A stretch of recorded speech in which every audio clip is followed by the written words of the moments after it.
Bonjour à tous. On arrive sur l'horaire du début de notre atelier, donc on va démarrer et laisser rentrer au fur et à mesure les gens qui arrivent un petit peu en retard, mais si on veut tenir un timing, je pense qu'il est important de commencer. Merci d'être présents à cet atelier pour voir ensemble effectivement les différents leviers que l'on a pour attirer, fidéliser et former les salariés et les collaborateurs effectivement en Bretagne. Ce qu'on vous propose, c'est on va commencer par se présenter et ensuite effectivement vous donner la parole via des ateliers Klaxoon. On va essayer d'être dans une dynamique de groupe et pas être sur une activité descendante. Je laisse la parole. Bonjour, bienvenue à tous. Cécile Martin, je suis consultante en développement professionnel au sein de l'APEC de Rennes. Valérie Rabaé, je suis directrice de Transition Pro Bretagne. Je ne sais pas si ça parle à tout le monde, Transition Pro Bretagne. C'est une association paritaire régionale qui permet à des salariés en fait, de réaliser des projets de reconversion, de changement de métier, soit en finançant des parcours de formation, soit en attestant la cause réelle et sérieuse de projets de démission. On pourra y revenir. Et donc, je suis Fanny Bayard, je travaille à Rennes School of Business. Donc, Rennes School of Business, l'école de commerce de Rennes. Généralement, on associe un peu les deux parce que le nom n'est pas forcément encore bien ancré. Donc, on associe l'ESC, voilà, tout ça, c'est la même chose. Et je travaille dans la direction de la formation continue. Donc, la formation continue est vraiment la direction liée aux formations pour les professionnels, pour accompagner les entreprises et tout professionnel dans le développement des compétences. Je suis en charge du coup du développement de l'offre de formation et associée du coup à la partie qualité et au management de l'équipe de production de la formation. Voilà. Ce qu'on vous propose, on va peut-être commencer par... Mesdames et messieurs, un grand plateau intitulé Relance et financement des entreprises, mode d'emploi, se tiendra à 12h15 dans l'auditorium situé au rez-de-chaussée. Ce n'est pas nous. Deux labs se tiendront en simultané au 3e étage. Un premier lab intitulé Accompagner la transformation des pratiques pour engager ses collaborateurs se tiendra en l'année 1. Le second, intitulé Attirer, retenir et former ses talents en Bretagne, se tiendra en l'année 2. De bien vouloir vous diriger. Bon, vous restez, hein. Donc, nous vous prions de bien vouloir vous diriger vers les salles adéquates. Voilà, nous avons été annoncés officiellement, merci. Donc, comme je vous disais, on va animer cet atelier via Klaxoon. Donc, pour ceux qui sont habitués, vous allez retrouver ici le code. Sinon, c'est très simple. Vous allez sur le site Klaxoon, donc qui est app.klaxoon.com. Sur ce site, on va vous demander un code et qui est le TPCQXX5. Sinon, vous flashez directement le QR code et vous allez arriver directement sur les premières questions. Est-ce que tout le monde arrive à se connecter? Il y a des habitués.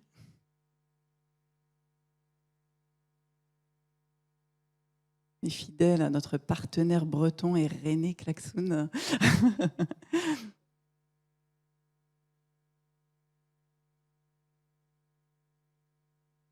C'est bon pour tout le monde? On voit les têtes se relever au fur et à mesure.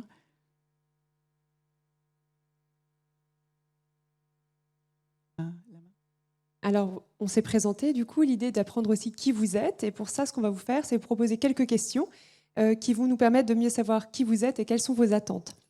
Donc, ce qu'on vous invite à faire, c'est répondre à la première question. Quelle est la fonction, du coup, que vous avez au sein de votre entreprise? Donc, vous avez le choix entre dirigeant, ressources humaines, commercial marketing ou autre. Et les résultats s'affichent au fur et à mesure. Rappel de code au cas où. Sachant qu'effectivement, si vous êtes dans autre, il y a une deuxième question qui vous permettra de préciser. Donc, n'hésitez pas à cocher autre et à compléter par votre fonction.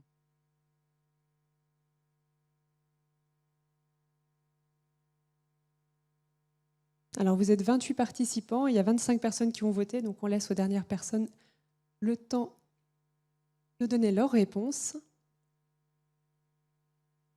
Et donc, comme vous pouvez le voir, c'est toute la partie autre. Vous pouvez préciser votre fonction.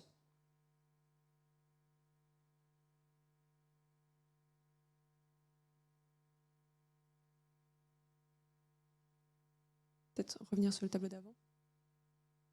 Ok, super. Alors, donc de ces résultats, du coup, il en ressort que vous êtes majoritairement dirigeant de TPE ou de PME. La seconde question permettra de savoir également aussi la taille de votre entreprise, donc on en saura davantage.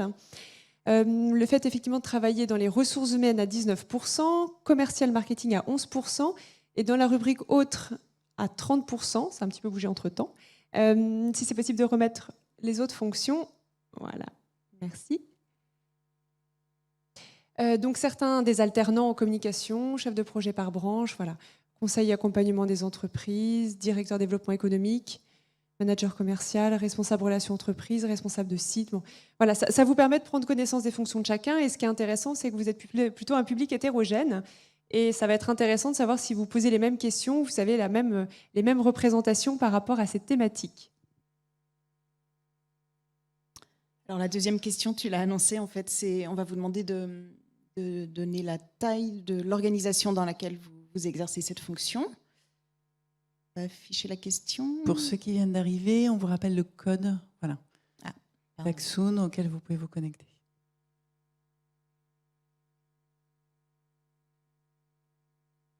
Et pour remercier Marie-Caroline Letellier qui est derrière sur l'animation Klaxoon.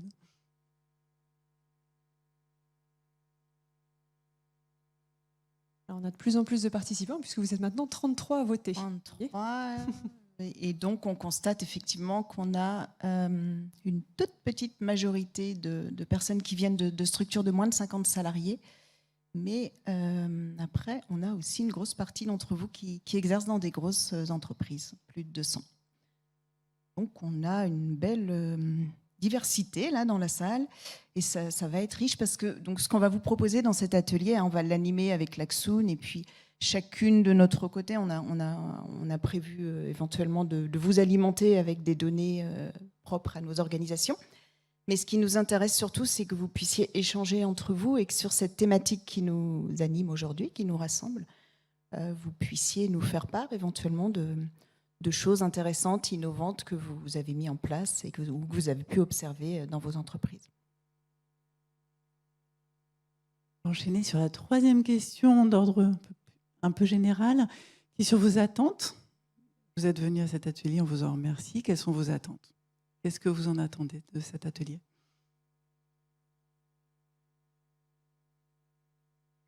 Oui, effectivement. Dans l'idéal, un mot-clé. On est sur un système de nuage de mots. Donc, voilà. Si vous avez une phrase à faire, on pourra la retrouver, ne vous inquiétez pas. Mais le mot-clé correspond bien au nuage de mots.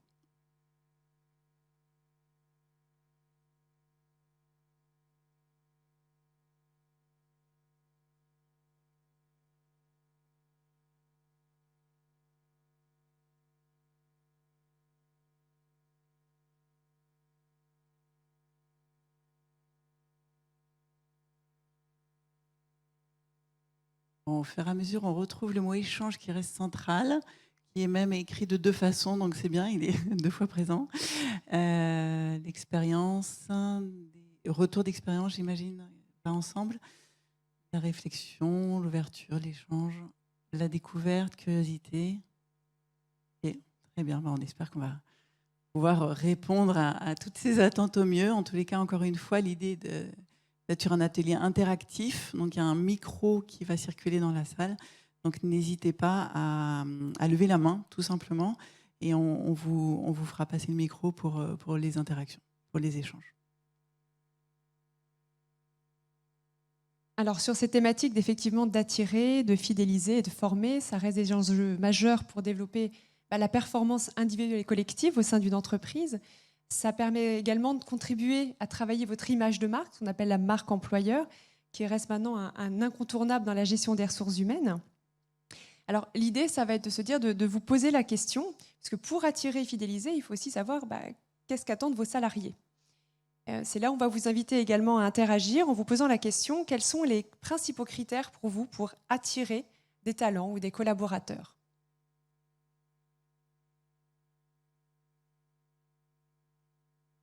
Alors l'idée, c'était de les prioriser sous format de 3 critères principaux.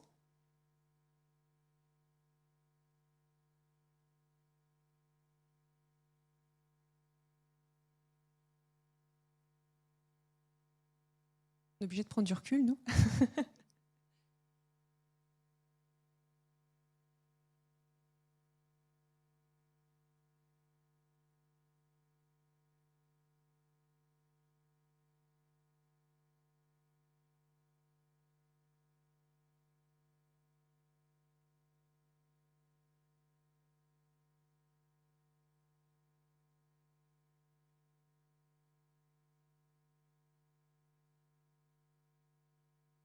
Alors, c'est une question qui vous inspire, puisqu'effectivement, il y a quand même beaucoup de mots qui ressortent.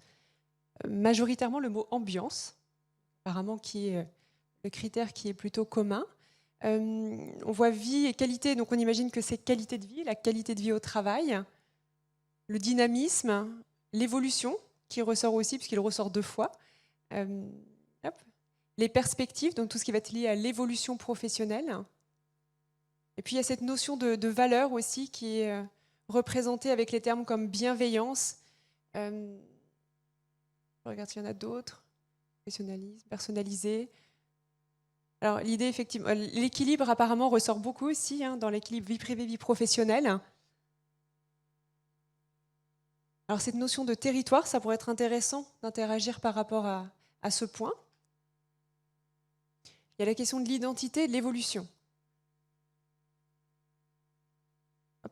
Je vois que ça ne s'arrête pas, je vous laisse aussi interagir.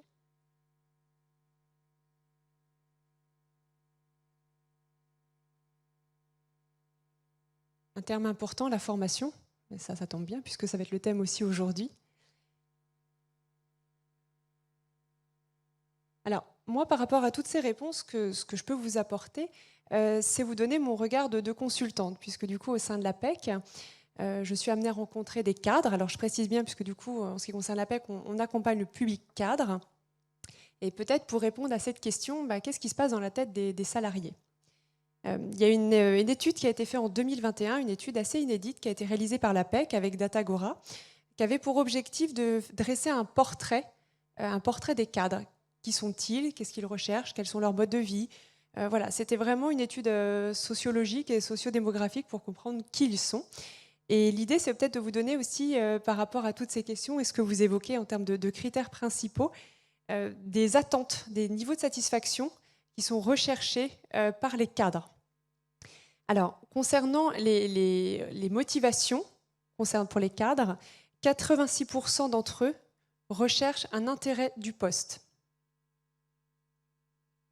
Ex aequo, oui, allez-y, n'hésitez pas. Oui, en Bretagne. 86% pour les conditions matérielles de travail. 83% pour le sens donné au travail. 77% pour le développement des compétences. Et 67% pour les perspectives de carrière dans l'entreprise. Alors, peut-être déjà, est-ce que ces chiffres vous surprennent ? Alors là, vous pouvez interagir même sans klaxon, n'hésitez pas à le dire. Non. En tout cas, pas dans les motivations principales. Alors, bonne nouvelle. C'est intéressant, justement, le fait de se dire, est-ce que la rémunération est la motivation principale ? Alors, moi, ce que j'entends surtout en tant que consultante, c'est que ça peut être une source de démotivation, mais ce n'est pas une source de motivation. Par rapport à ces résultats, vous êtes surpris, étonné ? N'hésitez pas à interagir, c'est le but, vous avez dit que vous voulez de l'échange.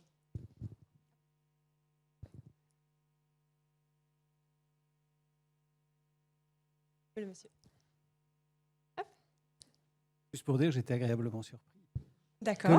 Que le développement des compétences, en fait, que les personnes aient le sens du développement de leur employabilité, aient envie d'avoir un job qui ait du sens, enfin qui a l'intérêt du poste. Donc c'est une inversion quand même de tendance que l'on a vue. Je trouve que c'est un bon signe. C'est un bon. Alors, attendez, il y a une deuxième personne qui va intervenir. Très bien, ça va permettre d'alimenter. Oui, on peut le voir comme ça, mais on peut aussi le voir à l'envers. Est-ce que, justement, un grand nombre de cadres n'ont pas vécu des situations difficiles qui font qu'il y a une quête de sens qui est liée à une situation antérieure qui ne leur convenait pas, et ce qui amènerait peut-être ces chiffres? C'est vrai qu'on manque un petit peu de données supplémentaires pour les interpréter, peut-être. Alors, je ne sais pas si je peux vous donner des données supplémentaires, mais je peux peut-être vous donner des données complémentaires. En termes justement de niveau de motivation, les cadres principalement, à 97% qui ont répondu à cette enquête, recherchent avant tout le fait de prendre du plaisir. Prendre du plaisir à 97%, c'est la motivation principale.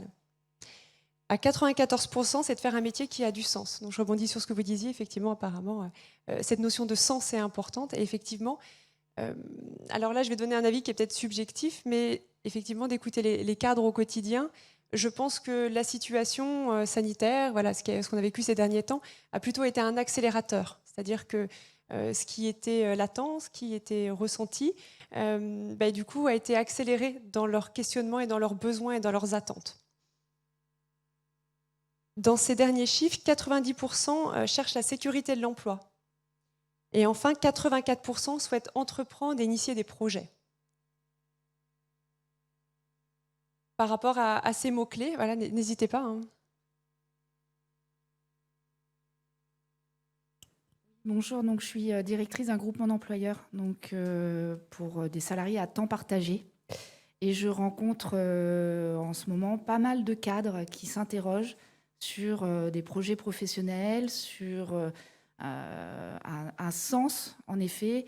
Et vraiment, ces mots-là reviennent souvent en entretien sur l'intérêt, l'entrepreneuriat aussi, donc ils hésitent, dont le temps partagé est une réponse. Et vraiment, l'intérêt, le sens, le plaisir, c'est ce qui revient dans les entretiens, dans leurs projets de changement. Et c'est vrai qu'en plus, c'est très subjectif, cette notion de sens, parce que d'une personne à une autre, ça va pas avoir la même notion. Ça ne va pas être les mêmes enjeux derrière. Donc, ce qui est important, c'est effectivement de se dire qu'est-ce qu'attend chaque salarié ? C'est comment faire de l'individuel avec une notion qui est assez collective. Comment apporter du sens de manière individuelle dans une entreprise avec une notion de gestion du collectif. Et ça, effectivement, c'est une difficulté. J'avais envie de poser une question. Et ça, vous sentez une nette évolution ? Vous sentez...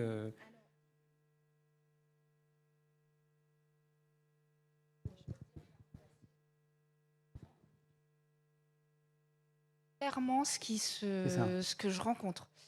Des interrogations sur l'autonomie, le sens, les valeurs, être en phase avec la stratégie de l'entreprise. Voilà, sur les postes de cadre, c'est beaucoup de personnes en réflexion qui vont peut-être pas lancer le sujet, mais en tout cas qui mettent ça, et on me parle vraiment en second plan de la rémunération. On en parle quand même. On peut quand même manger. Quand même, mais clairement, c'est pas la première.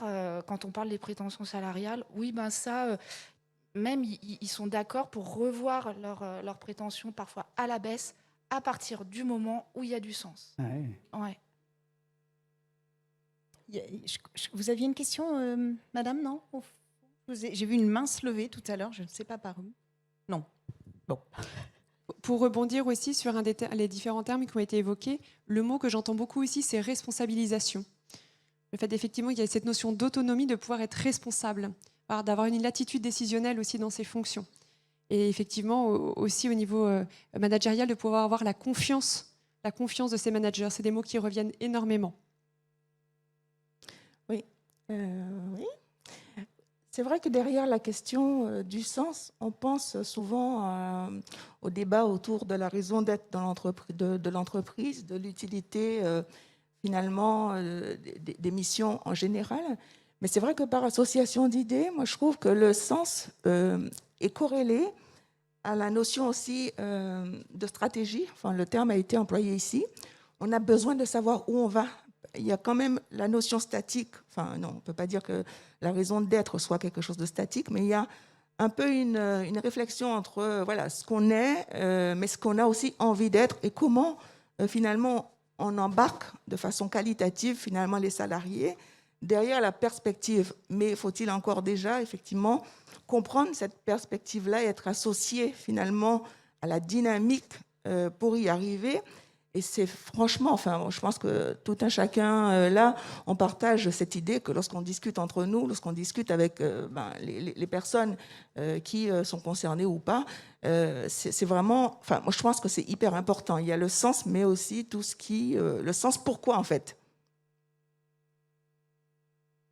c'est pour ça que je disais que ce sens, il est très subjectif, parce que d'une personne à une autre, ça pourrait être d'être en adéquation avec ses propres valeurs, qu'elles peuvent être environnementales, c'est des termes qui reviennent beaucoup, mais également effectivement d'être aligné par rapport à la vision de l'entreprise, de sentir que la stratégie est claire et qu'il y a une forme de transparence aussi par rapport à cette stratégie, et voilà, de sentir qu'on y est impliqué, qu'on est vraiment dans une démarche collective. Ça, c'est des éléments qui ressortent énormément et qui sont vraiment source de, je dis le terme réellement, de désinvestissement. Voilà. Alors, je ne sais pas si je réponds à la question de comment les attirer, mais je peux déjà vous dire aussi, à entendre au quotidien et d'être dans la tête un petit peu des salariés, si je peux me permettre, de savoir ce qui font qu'ils ont envie de partir aussi. Voilà. C'est de sentir qu'ils ne sont pas impliqués, responsabilisés, et aussi d'avoir une forme de flexibilité aussi dans leur forme de travail. On parle beaucoup de télétravail. Et je pense que le terme qui est le plus représentatif des attentes, c'est plutôt de la flexibilité dans son travail. Voilà. Qu'en dites-vous ? C'est des choses que vous vivez au quotidien. Je me dirige peut-être plus vers les dirigeants ou les responsables RH ou même les salariés. Enfin, voilà. Est-ce que c'est des notions qui vous parlent, qui étaient pour vous identifiées ? Et aussi, ça renvoie à quoi en termes de pratiques RH, de pratiques de recrutement, voilà. Ouais.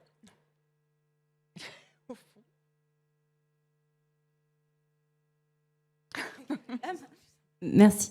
Et du coup, on fait beaucoup d'entretiens de recrutement. Et dans le recrutement, pour le coup, c'est devenu un enjeu que de cerner très précisément les attentes, justement, que ce soit des cadres ou non-cadres, parce que les non-cadres sont aussi sur des enjeux similaires. Peut-être qu'ils attendent plus de leur management, puisqu'ils ne sont pas eux-mêmes en position de management. Mais nous, on va clairement leur demander explicitement quelles sont leurs attentes. Quels sont leurs besoins. On leur pose la question, par exemple, qu'est-ce que vous attendez de la relation avec votre manager ? On leur demande qu'est-ce qui va contribuer à ce qu'ils s'épanouissent au travail. Et c'est bête, mais de poser la question, ça permet réellement d'avoir une réponse. Et du coup, alors, de votre expérience, qu'est-ce qui ressort ? Ce qui ressort, c'est tout ce que vous dites. C'est qu'effectivement, un salarié aujourd'hui a besoin de sens. Ça, je suis complètement d'accord. Qu'effectivement, la raison d'être commence à être... alors, il ne le formule pas forcément comme ça, mais c'est quand même un élément qui est important de l'activité de l'entreprise. Et on rejoint les valeurs, mais ce que fait l'entreprise, comment elle le fait, ce qui se transcrit souvent dans les modes de management de l'entreprise. Et puis, oui, la flexibilité, voilà, d'avoir un bon équilibre vie pro, vie perso. Ça, c'est quelque chose qui ressort effectivement beaucoup.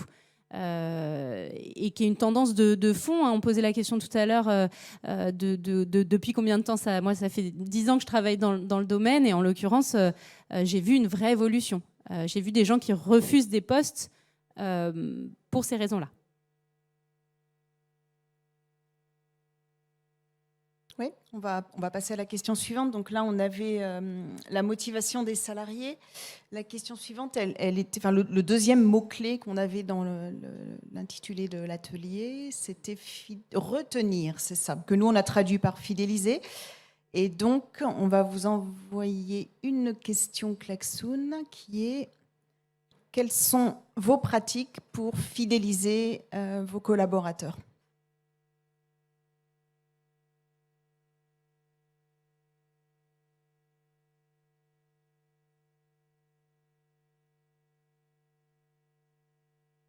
C'est bien déjà. Est-ce qu'on va avoir d'autres mots-clés ?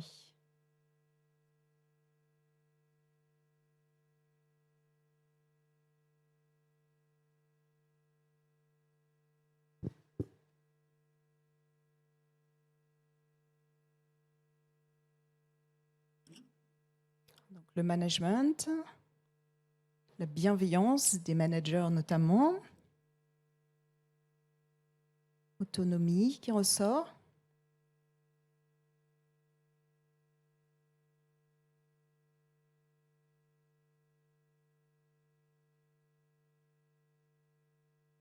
Accompagnement, confiance.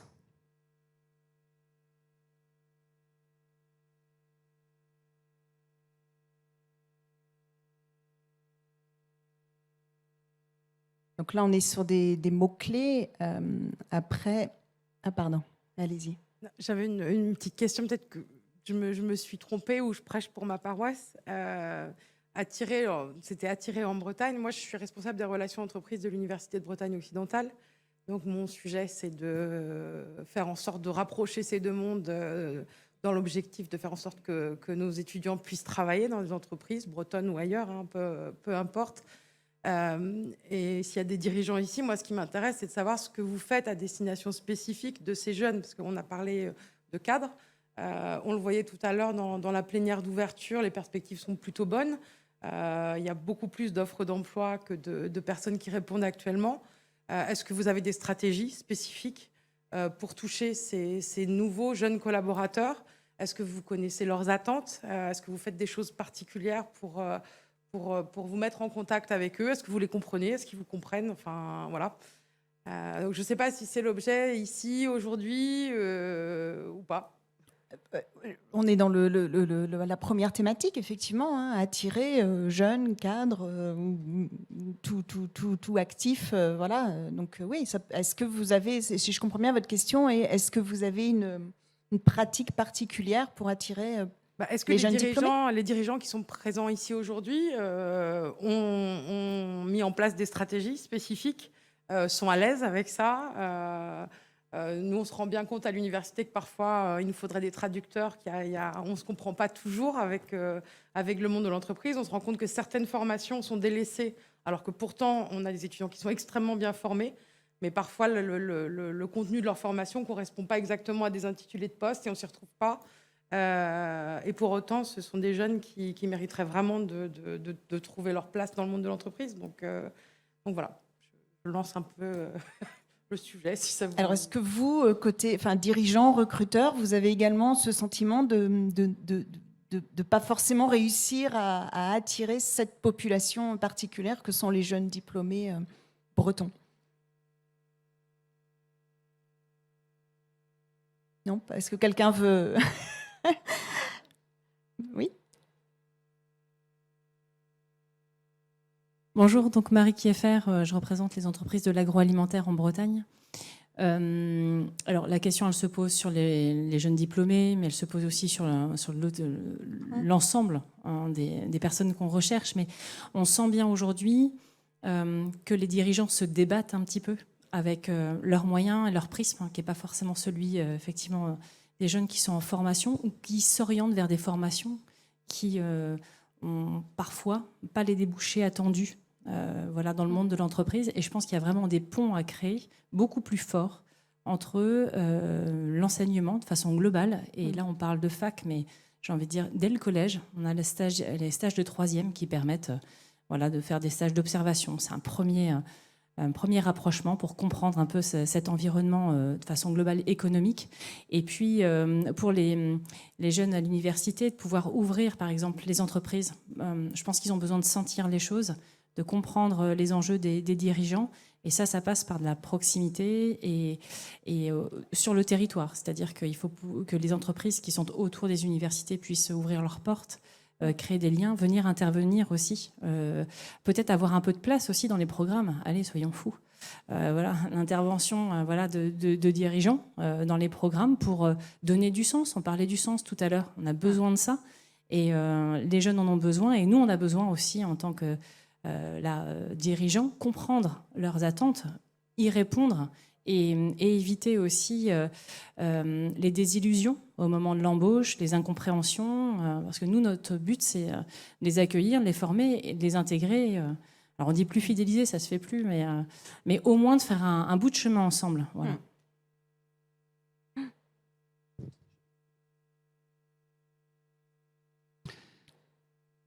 Alors, sur les expériences, je peux témoigner au titre de la CPME. Je représente la CPME du 22, en l'occurrence, et puis j'ai conduit des actions également avec une fédération du commerce du pays de Saint-Malo, 1200 entreprises. En fait, l'idée, c'est que les universités viennent ici. Là, nous avons par exemple de la filière agricole, alimentaire et immobilière. Nous avons lancé une action autour des compétences officiellement depuis 2018. Et là, par exemple, The Land, l'écosystème The Land à Rennes, qui a développé une vraie vision de la nouvelle ruralité, c'est-à-dire comment on vit bien concrètement dans chacun de nos bourgs, nos villages. Ils sont à Rennes, ils sont à la Guerche, ils sont à Vitré. Il nous leur a dit, écoutez, venez ici. Voilà. Et en fait, on les a rapprochés également de la Fondation Solacroup, qui a créé la grande école du numérique pour développer des compétences de développeurs numériques avec des personnes qui relèvent plutôt de l'autisme ou des difficultés. Et ils vont bosser ensemble, c'est-à-dire qu'effectivement, il y a eu cette action sur la formation de développeurs, parce que la plupart des jeunes à l'université qui sont à Rennes, ils ne viennent pas dans nos territoires, même si on a une belle-mère, ça ne les intéresse pas forcément, on n'a pas réussi à les convaincre.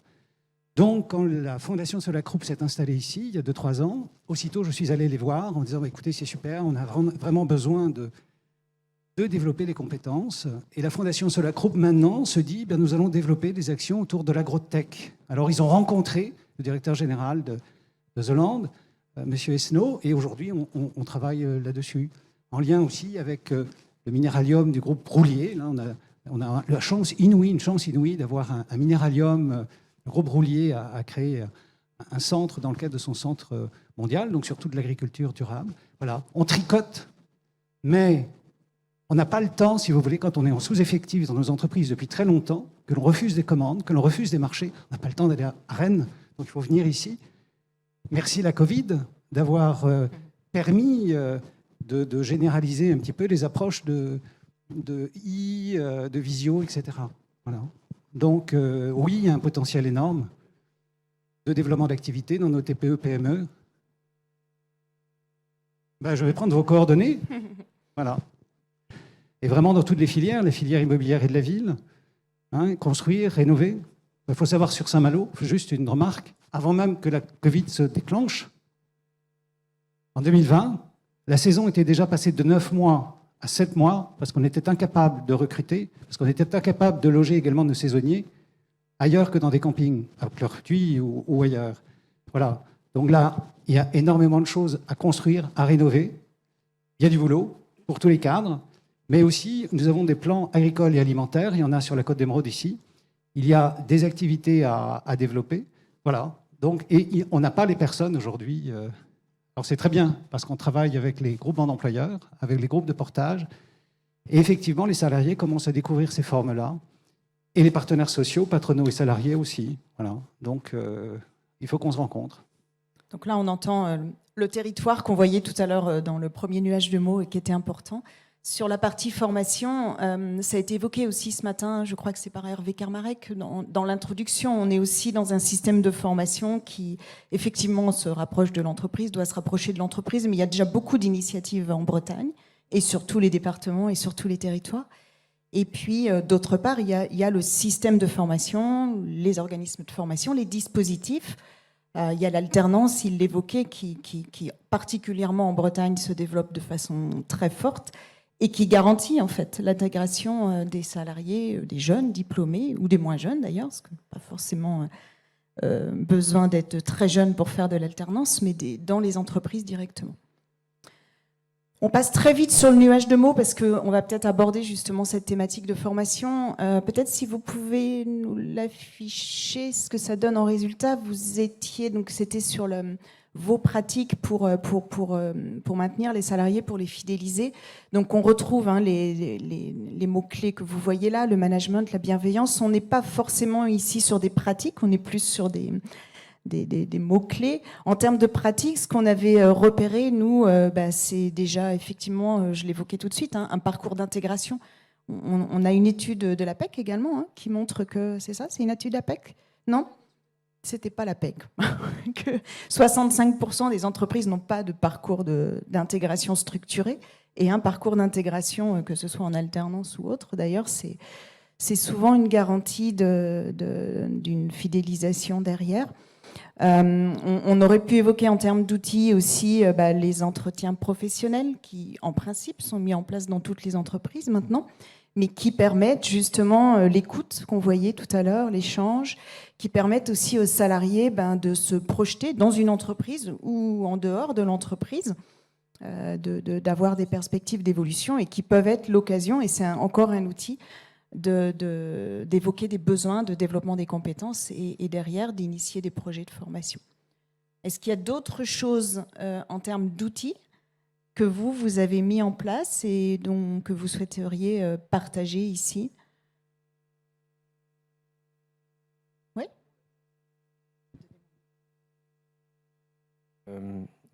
Olivier Persson, j'ai une société qui s'appelle Atout Médical dans le maintien à domicile. Donc, dans la partie Covid, on a beaucoup travaillé. On a eu du mal à recruter du personnel. On travaille beaucoup avec la formation, des alternants. Ce qui a fonctionné dans mon entreprise, c'est on n'avait pas de site internet, on n'était pas du tout ouvert sur la communication, le digital. On a lancé juste des projets un peu LinkedIn pour montrer un peu ce qu'était notre entreprise. Et le témoignage d'alternants a permis d'attirer des nouveaux talents. Et ça a été assez bénéfique cette année pour nous. Et on va continuer sur l'alternance et les contrats de professionnalisation. D'autres pratiques peut-être sur le retenir? Oui. Bonjour, je suis Mélodie, je suis en alternance au sein de l'entreprise Talent Latin & Co. Donc, c'est une entreprise de formation qui est proposée aux entreprises. Et en fait, je voulais faire part de mon expérience par rapport à tout ce qui est dit. Du coup, je suis venue un peu écouter ce que vous dites, vous, dirigeants, responsables. Et je trouve ça très intéressant de mettre en avant, dès le début de l'entretien, par exemple, de montrer une perspective d'avenir dans l'entreprise. Et pour ma part, c'est ce qui m'a porté vers le haut et qui m'a fait me sentir fidélisée au sein de mon entreprise. Voilà. La perspective, ouais, merci. D'autres retours? Ouais. On va passer au troisième point. Effectivement, on suit, effectivement, on parle de perspective, d'accompagnement des compétences et on arrive à notre troisième sujet qui est la formation, du coup. Donc, via Klaxoon, vous avez la troisième grand élément sur lequel vous allez pouvoir rebondir et partager, en fait, pour vous, quels sont les enjeux pour former vos collaborateurs en Bretagne? Non? Si, c'est lancé, d'accord. On vous laisse réagir. Donc, on est sur un format mots, mais on pourra mettre des listes aussi pour retrouver. Si vous voulez faire des phrases, n'hésitez pas, on pourra retrouver les phrases. Donc l'enjeu, effectivement, qui reste, construire la performance, la proximité, le développement.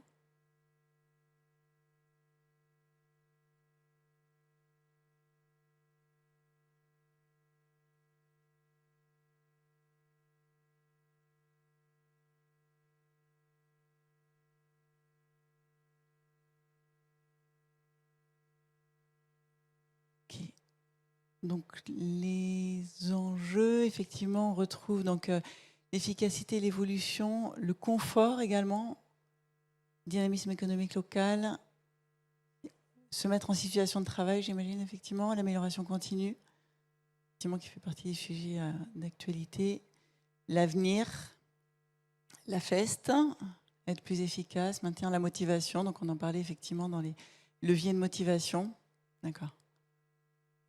Très bien. N'hésitez pas à continuer à interagir. Juste en termes d'apport, justement, effectivement, comme Cécile l'a fait tout à l'heure, juste par rapport à notre pratique, nous, au niveau formation continue, Rennes School of Business, ce que l'on constate, globalement, effectivement, il peut y avoir différents moyens d'arriver à l'école.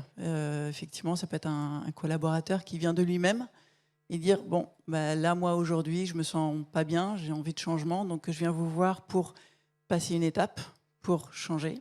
Et dans ces cas-là, l'entreprise n'est pas au courant. Effectivement, il peut y avoir une entreprise qui vient nous voir en disant bah là, j'ai un plan d'accompagnement de mes collaborateurs. Aidez-moi à construire ce plan. On le co-construit. Voilà. On met nos professeurs de l'école avec nos intervenants sur ce système de construction. Et après, on a des mix. Effectivement, des collaborateurs qui viennent voir leur employeur en disant bah, moi, j'ai cette envie d'évolution. Je veux rester chez vous. Je veux rester dans l'entreprise. Qu'est-ce qu'on peut faire ensemble ?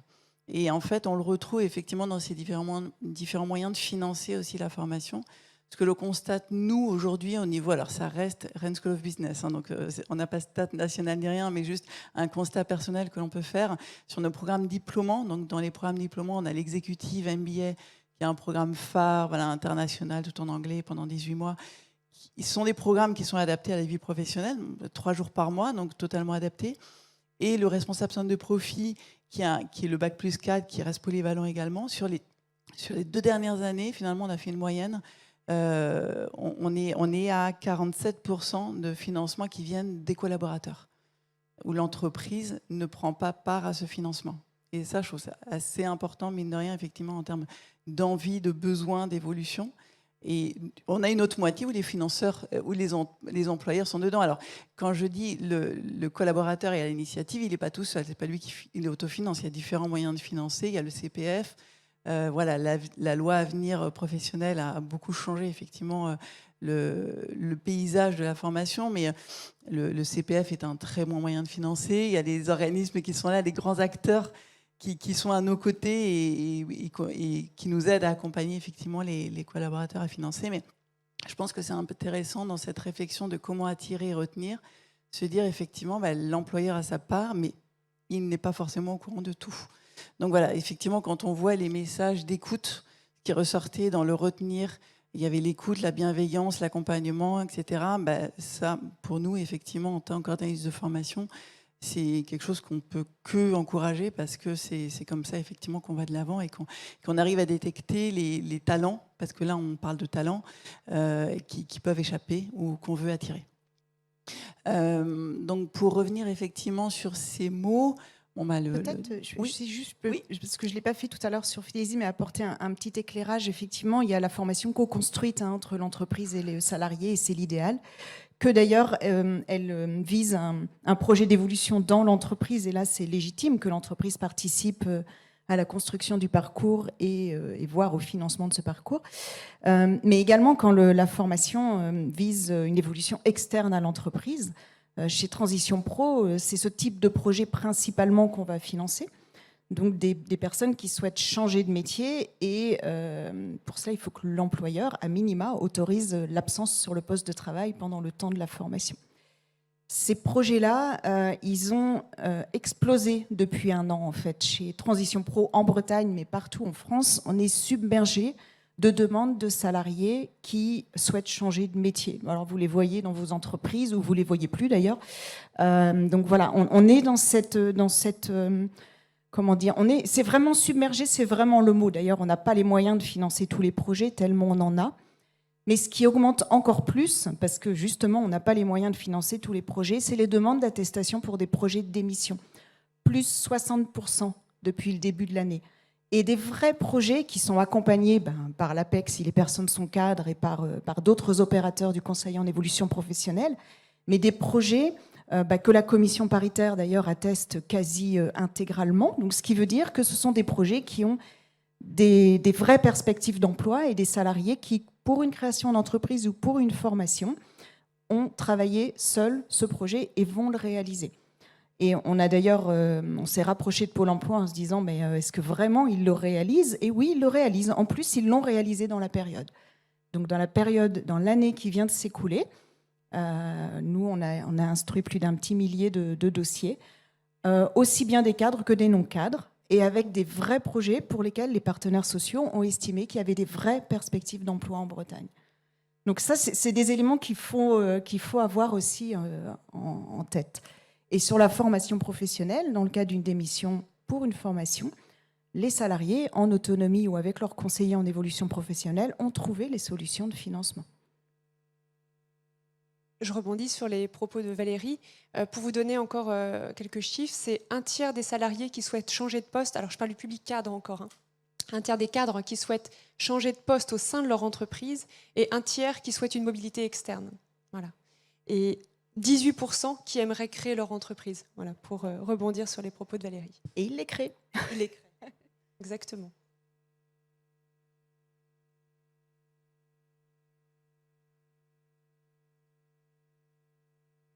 On a vu une augmentation des ruptures conventionnelles. Alors, la démission, je suis d'accord, il y a beaucoup de personnel qui voudraient bien démissionner, mais qui voudraient toujours avoir leurs droits. Et le fait, dans une entreprise, il faut au moins que la personne ait 5 ans dans son poste pour pouvoir bénéficier de la démission avec l'aide qu'il demande à la sortie de la démission ou de la formation qu'il souhaite faire. Aujourd'hui, pour un entrepreneur ou un dirigeant, c'est compliqué déjà de garder la personne 5 ans. Ça m'a surpris d'ailleurs sur le premier commentaire que vous aviez fait sur 90% de la sécurité de l'emploi. Aujourd'hui, les personnes qui postulent chez nous, quand on leur propose, et chez nous c'est systématique, un CDI, nous demandent non, je ne veux pas de CDI, je veux un CDD. Je ne sais pas si d'autres entrepreneurs ou d'autres dirigeants ont les mêmes questions. Et c'est un réel souci. C'est des gens qui veulent un peu voyager, qui ne veulent pas prendre de décision parce que beaucoup les jeunes essentiellement. Je pense que voilà, je suis peut-être pas dans le même cas.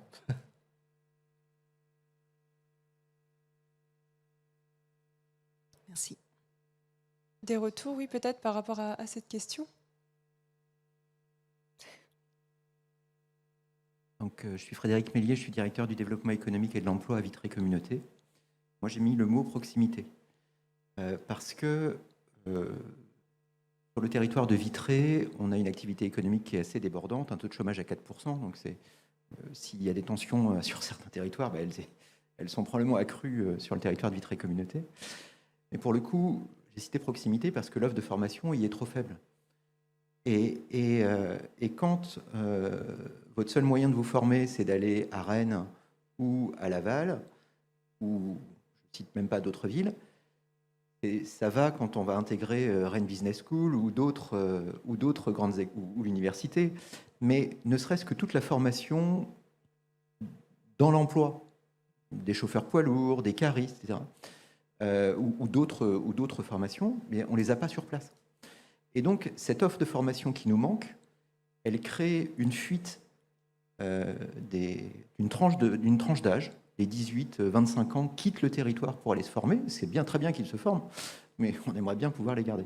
Donc, le terme proximité, c'était aussi un appel pour dire si demain, il y a de la place pour implanter des centres de formation sur les territoires, et je suis sûr qu'ils trouveraient un public parce qu'on manque d'offres, quoi.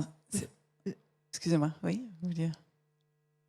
J'ai vu la FEST tout à l'heure, qui a été citée par 5 personnes. Donc, j'imagine que vous avez expérimenté ce dispositif dans des entreprises. Non ? Oui. Alors, il me semble avant tout qu'il s'agit déjà de reconnaître en fait les compétences des gens qui font sur nos territoires. Et ça, c'est une grande révolution, la Révolution française, la vraie Révolution française.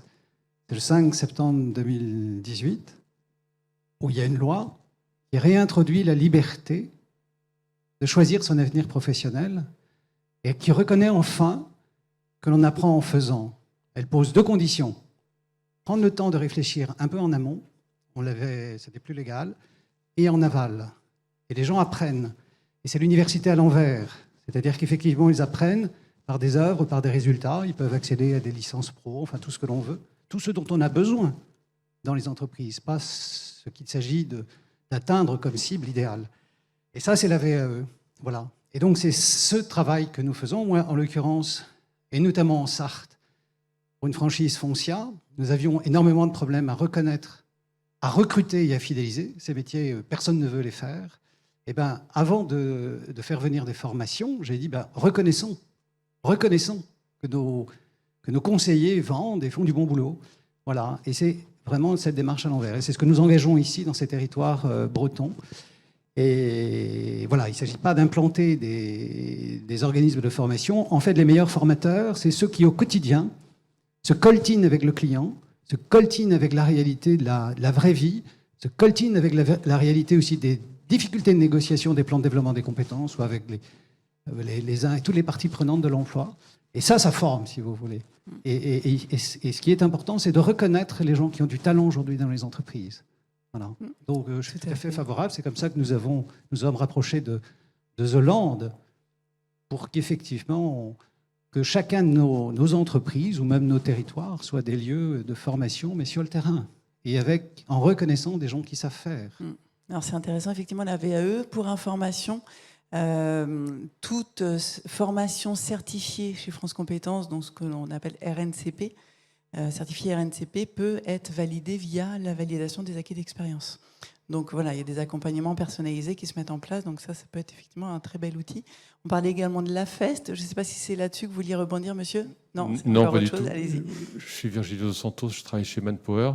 Vitré, on connaît bien. J'ai un autre client à Lamballe qui, lui, a pris le problème à bras le corps, qui a créé son propre organisme de formation. C'est la Coperle. Marie Kieffer me regarde, elle le connaît bien sûr. La Coperle, de prime abord, ça ne fait pas rêver. C'est une entreprise qui a aujourd'hui complètement changé au niveau informatique, au niveau digital.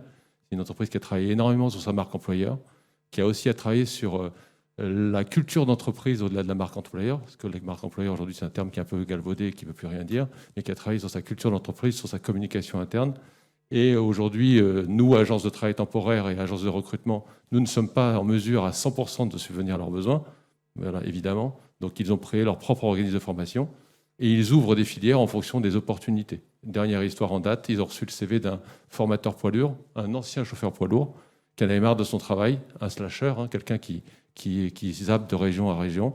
Ils ouvrent une filière poids lourd à partir de l'année prochaine pour former. Donc aujourd'hui, c'est ça l'agilité que permet cette loi sur l'avenir professionnel. Et les grandes entreprises, à Vitré, on les connaît, les grandes entreprises travaillent toutes là-dessus aujourd'hui. Et il faut que nous, agences de travail temporaire, bien évidemment, groupements d'employeurs, acteurs économiques, on les accompagne. Et c'est ce qu'on fait. Mais on a des solutions aujourd'hui, effectivement, mais c'est des solutions qui sont portées surtout par des grands groupes, je reconnais. Voilà.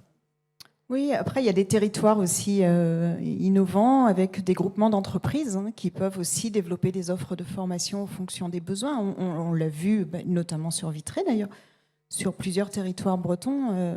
Voilà, il suffit de bien identifier quels sont les besoins du territoire et l'offre de formation, on la déplace. En fait, c'est ce sur quoi je voulais rebondir également. C'est vrai qu'on a l'image d'une salle de cours, voilà, et des locaux. Alors, l'intérêt, c'est que ça permet de sortir aussi de son entreprise. Ça a une vraie valeur en termes de pédagogie. Mais la formation, elle s'est transformée aussi. Comme vous, comme dans toute entreprise, depuis la Covid, on est sur une innovation pédagogique. C'est-à-dire que toutes les salles sont équipées, la majorité des salles sont équipées de systèmes qui permettent effectivement du distanciel, du présentiel. Donc, on n'est pas clairement sur nos métiers de chauffeur poids lourd, mais sur effectivement la formation de manière générale est dans une obligation d'évoluer et que ça soit effectivement ce que l'on appelle dans l'intra. Donc nous, c'est ce qu'on va faire, tout l'accompagnement des entreprises du sur-mesure pour les collaborateurs, où là, on se déplace, où les collaborateurs viennent. Ça, c'est notre quotidien. Et des salles qui, chez nous, sont équipées pour permettre du distanciel.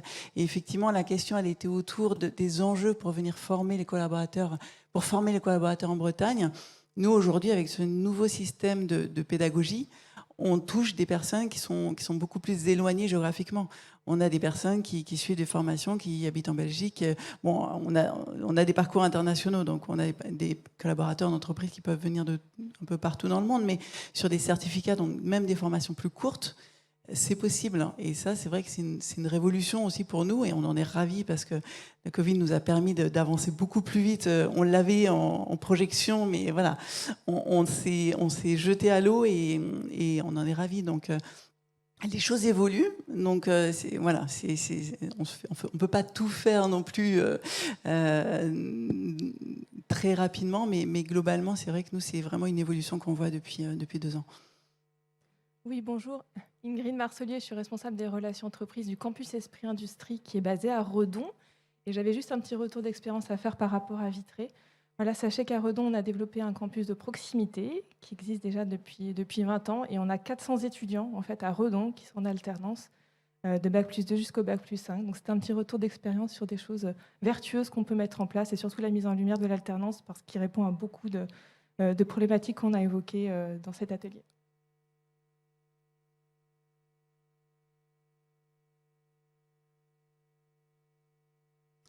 Et je profite de l'intervention d'Ingrid parce que je suis Isabelle Boutserin, je coordonne le campus Bretagne Centre IPF 3A.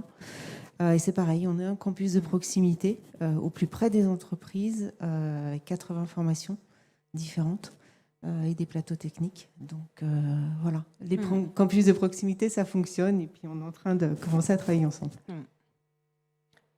Effectivement. Alors, effectivement, on regarde le chrono. On a déjà dépassé.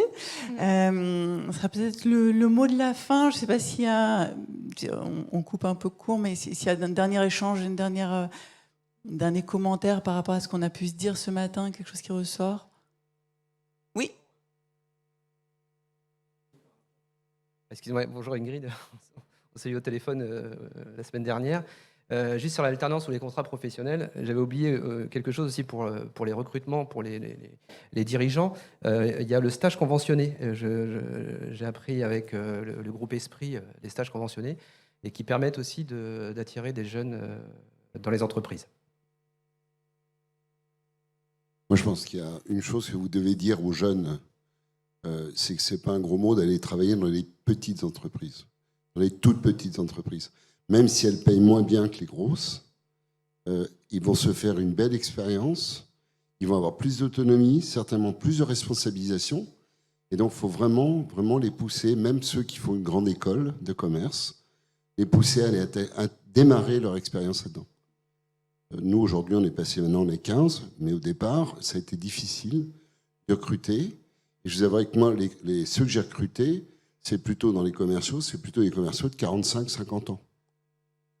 C'est quand même dommage de ne pas avoir eu des jeunes qui acceptent de prendre le risque de travailler dans une entreprise, peut-être d'être payé 10-15% moins cher. Et pourtant, on est à Saint-Malo, donc on est quand même pas mal situé.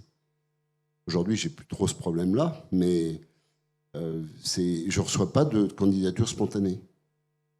J'ai dû aller draguer, entre guillemets, l'IUT de Saint-Malo en génie industriel et maintenance. J'ai mis 4 ans, mais j'ai enfin réussi à avoir un étudiant en alternance. Donc c'est pour ça, voilà. Donc je dis, c'est pas un gros mot d'aller travailler dans une petite entreprise. Merci. Je rebondis sur ce que vous évoquez, puisque du coup à l'APEC, on accompagne majoritairement les petites entreprises et les PME, les TPE et les PME. Un des premiers constats, c'est qu'effectivement, pour attirer les jeunes, les talents, il y a aussi tout un travail aussi pour bien valoriser l'entreprise dans la description de l'offre de recrutement. Et ça, c'est une première étape qui est indispensable parce qu'on constate que les petites entreprises n'ont pas forcément de RH au sein des structures et n'ont pas forcément conscience de l'importance en fait, de valoriser une offre d'emploi et de valoriser l'entreprise. Donc ça, vous pouvez être accompagné également. Voilà. Par l'APEC. Oui. Cette fois, c'est la dernière.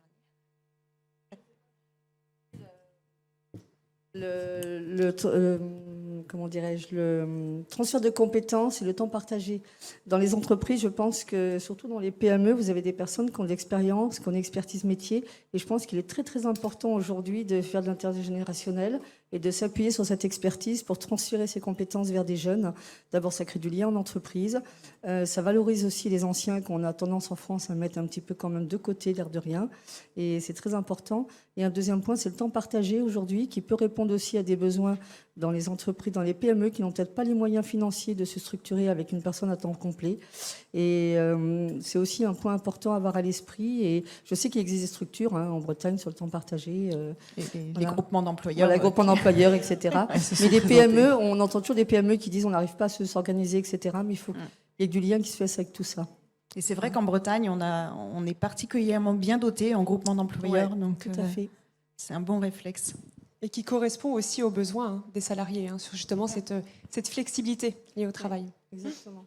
Bon, on va devoir arrêter, mais merci beaucoup de ces échanges, de la richesse des interactions. Et voilà, on reste disponible à votre écoute si vous souhaitez continuer un petit peu. Merci beaucoup. Merci à tous et très bonne journée. Bonne journée. Au revoir.